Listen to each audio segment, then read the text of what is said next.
పూర్తి నియంత్రితం చేసిన ప్రభుత్వం ఉందంటే గత వైఎస్ జగన్ పరిపాలనలోని వైసీపీ ప్రభుత్వం. ఈ ప్రభుత్వం పూర్తిగా చట్టపరంగా న్యాయపరంగా ఏమైతే చర్యలు ఉన్నాయో తీసుకుని వెళ్తా ఉంది. ప్రీవియస్ ఇష్యూస్ మీద అయితే మాత్రం ఆయన అరెస్ట్ చేయలేదు. కిడ్నాప్ కేసులో ఆయన అరెస్ట్ చేశారు.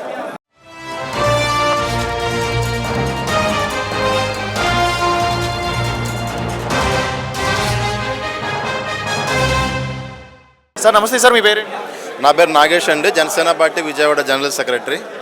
సో ప్రజెంట్ కూటమి అధికారంలోకి వచ్చిన తర్వాత కూడా గత ప్రభుత్వంతో పోల్చుకుంటే ఇప్పుడున్న కూటమి ప్రభుత్వం చాలా చక్కగా పనిచేస్తూ ఉంది.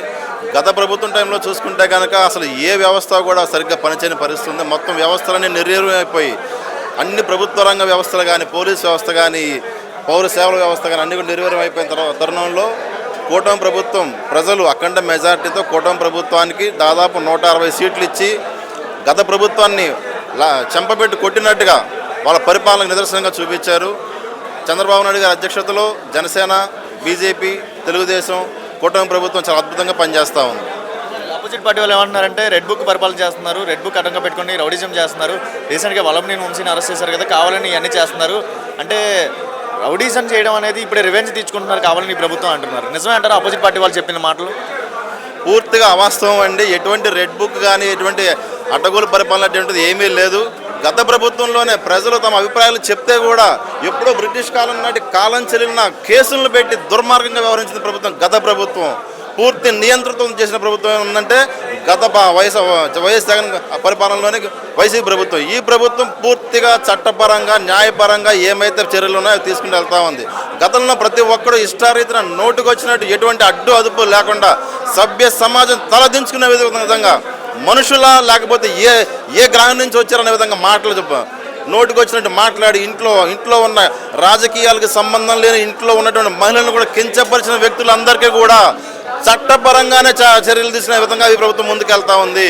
ఎటువంటి రెడ్ బుక్ లేదు, పూర్తి చట్టపరంగానే ఈ ప్రభుత్వం నడుస్తూ ఉందని తెలియజేసుకుంటా ఉన్నాం. గతంలో చూశారు కదండి, గత ప్రభుత్వంలో వాళ్ళు అంటున్నారు మంచి అభివృద్ధి జరిగింది, మంచి ఇదిగా జరిగిందని అంటున్నారు. ఈ ప్రభుత్వం ద్వారా మంచి జరిగిందని నమ్మకం?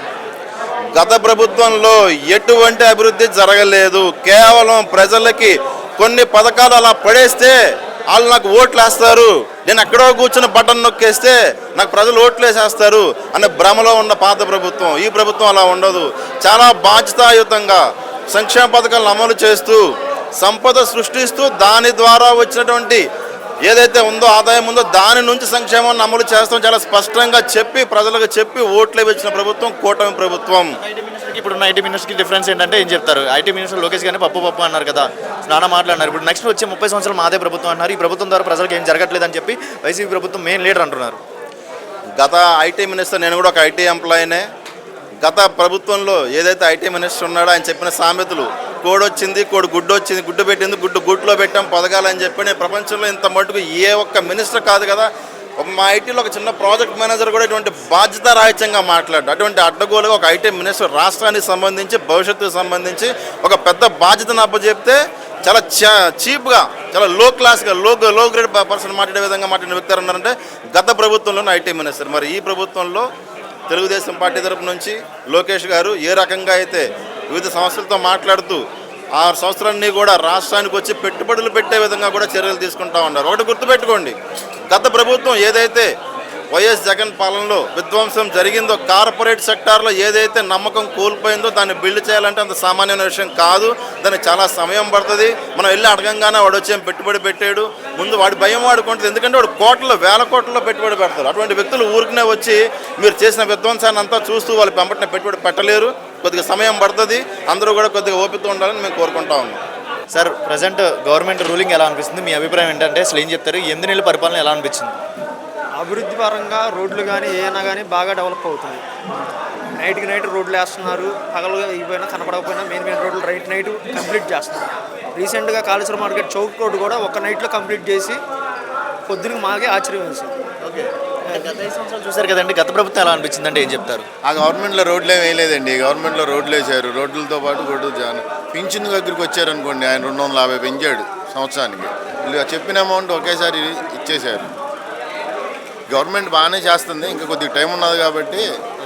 అంటే రెడ్ బుక్ పరిపాలన చేస్తున్నారు, రెడ్ బుక్ అడ్డంగా పెట్టుకొని తొక్కేస్తున్నారు. రీసెంట్గా వలమనేని వంశీని అరెస్ట్ చేశారు, ఎక్స్ఎమ్మెల్యే. కావాలని చేస్తున్నారు ఇవన్నీ చూసుకొని అంటున్నారు. బుక్ రాస్తేనే అరెస్ట్ చేశారనేది తప్పు. మీరు తప్పు చేశారు కాబట్టి అరెస్ట్ చేస్తారు. తప్పు చేయకుండా ఎవరిని జైల్లో పెట్టరుగా. ఎవరైనా ఒకటే చేయాల్సిందే, తప్పదు. నేను తప్పు చేయకుండా బయట తిరుగుతున్నాను, నేను తప్పు చేస్తే నన్ను వదిలిపెడతారు ఇక్కడ? రెడ్ బుక్ అంటే రెడ్ బుక్లో రాస్తేనే మమ్మల్ని తీసుకెళ్తున్నారా? వలమనేని వంశీ అరెస్ట్ మీకు ఏమనిపిస్తుంది? కావాలని చేసినట్టు అనిపిస్తుందా, నిజంగా ప్రీవియస్లో ఏమైనా ఇష్యూస్ మీద దాన్ని రెక్టిఫై చేసి లా అండ్ ఆర్డర్ పర్ఫెక్ట్గానే వెళ్ళిందంట?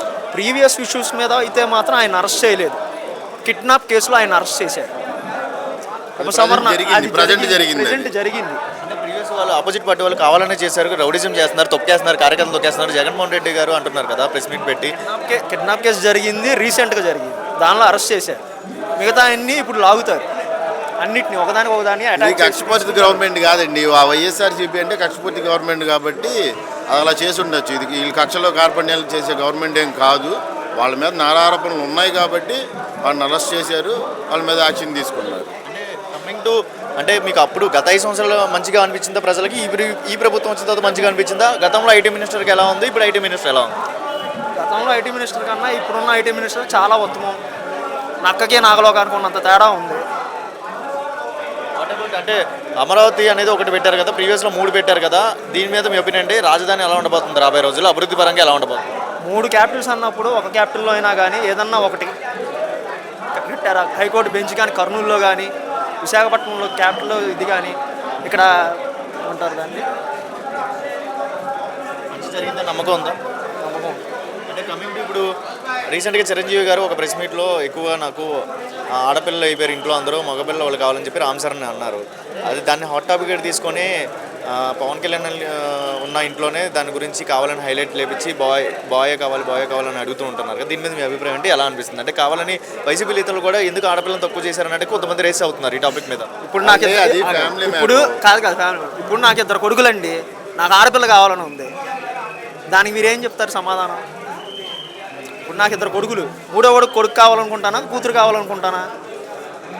అది చెప్పండి సమాధానం. ఆల్రెడీ ఆడపిల్లలు ఉన్నారు కాబట్టి మగపిల్లలను కోరుకుంటంలో తప్పులేదు కదా. అసలు ఆడపిల్లలే వద్దు, నాకు మగపిల్లలు అయితే ఆడపిల్లలందరూ బయటికి తోయలేదుగా. కూతురికి 2 పెళ్ళిళ్ళు జరిగినా ఇప్పటికీ ఇంట్లో తీసుకొచ్చి పెట్టుకున్నాడంటే ఆడపిల్ల మీద ఎంత గౌరవం ఉంటే పెట్టుకున్నాడు. సో ఇది సర్టెన్ హాట్ టాపిక్గా వైరల్ చేయడం కరెక్ట్ కాదంటారా అపోజిట్ పార్టీ? అసలు కరెక్ట్ కాదు. ఏ గవర్నమెంట్ ఉంది? గత ప్రభుత్వం బాగుంది, ఈ ప్రభుత్వం బాగుంది? ఈ ప్రభుత్వమే బాగుంది.